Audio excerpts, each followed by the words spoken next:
Hello guys, welcome to my channel. তো এটা হলো আমার সেকেন্ড মিনি ব্লগ। তো আমি আজকে দুপুরে রান্না করেছি মুগ ডাল অ্যান্ড মসুর ডাল মিক্স করে, চাল কুমড়ো দিয়ে ডাল বানিয়েছি, ডিম অমলেট, ডিম পোস্ট অ্যান্ড কারকল ভাজা অ্যান্ড থোড় ভাজা। তারপর আমি দুপুরে ভাত খেয়ে একটু কেনাকাটা করতে বাইরে বেরিয়েছি। তো আজকের ওয়েদারটা অনেক সুন্দর ছিল, তাই আমি আর আমার মেয়ে সুন্দর করে হেঁটে ঘুরে আসলাম। তারপর আমার কয়েকটা ইম্পর্টেন্ট ডকুমেন্টস জেরক্স করার ছিল, তো এখান থেকে আমি জেরক্স করে নিলাম। অ্যান্ড আসার টাইমে আমি বাজার থেকে মুড়ি আর চিড়াও কিনে এনেছি। তো বাড়িতে আসার পর যখন সন্ধ্যা হলো, তো ওরা সবাই বলছে যে মেলাতে যাবে, আমাদের এখানে ছোটো একটা মেলা এসেছে।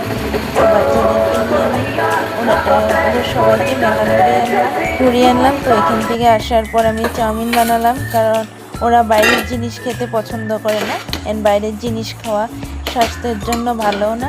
তো আমি চাউমিনটাকে বয়েল করে এটাকে ঠান্ডা জল দিয়ে ধুয়ে, তো আমি সিম্পলে চাউমিন রেসিপিটা বানাবো, কারণ সিম্পলে ওরা ভালো পায় খেতে।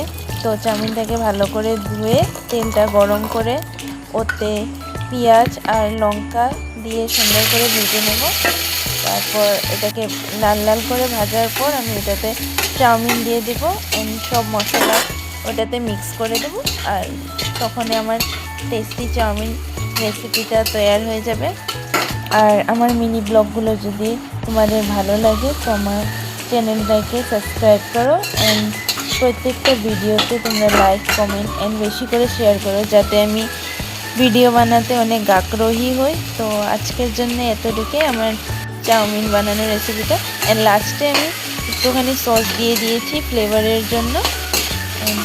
চাউমিনটাতে আমি হলুদ একটু কম দিয়েছিলাম, তার জন্যে কালারটা একটু সাদা সাদা লাগছিল, কিন্তু খেতে অনেক টেস্ট হয়েছিল। ভিডিওটা দেখার জন্য থ্যাংক ইউ।